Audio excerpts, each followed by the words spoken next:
ഇത് കുരുമുളക് രസമാണ്.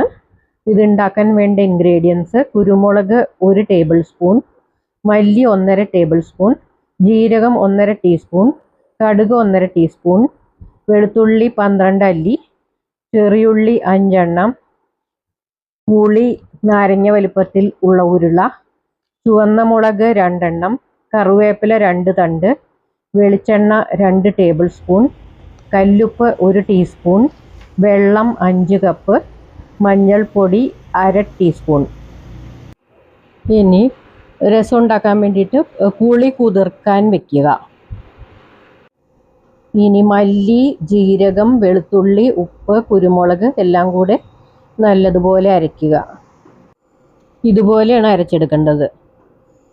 ഇനി ചെറിയുള്ളി ചെറുതായിട്ട് അരിഞ്ഞു വെക്കുക. ഇനി അരപ്പ് 5 കപ്പ് വെള്ളത്തിൽ കുറച്ച് മഞ്ഞളും ചേർത്ത് നല്ലോണം തിളപ്പിക്കുക. കുതിർത്ത് വെച്ച പുളിവെള്ളവും ഇതിൽ ചേർത്ത് തിളപ്പിക്കണം. 2 മിനിറ്റ് തിളച്ചതിന് ശേഷം തീ ഓഫ് ചെയ്ത് വെക്കുക. ഇനി ഒരു പാനിൽ എണ്ണ ചൂടാക്കി കടുകും ചുവന്ന മുളകും അരിഞ്ഞു വെച്ച ചെറിയുള്ളിയും കരിവേപ്പിലയും എല്ലാം കൂടെ നല്ലോണം മൂപ്പിച്ചെടുക്കുക. പാനിൽ മൂപ്പിച്ചെടുത്ത സാധനങ്ങൾ പാത്രത്തിലേക്ക് പകരുക. എന്നിട്ട് നല്ലതുപോലെ ഇളക്കുക. ഇത് മഴക്കാലത്ത് കഴിക്കുന്നത് വളരെ നല്ലതാണ്.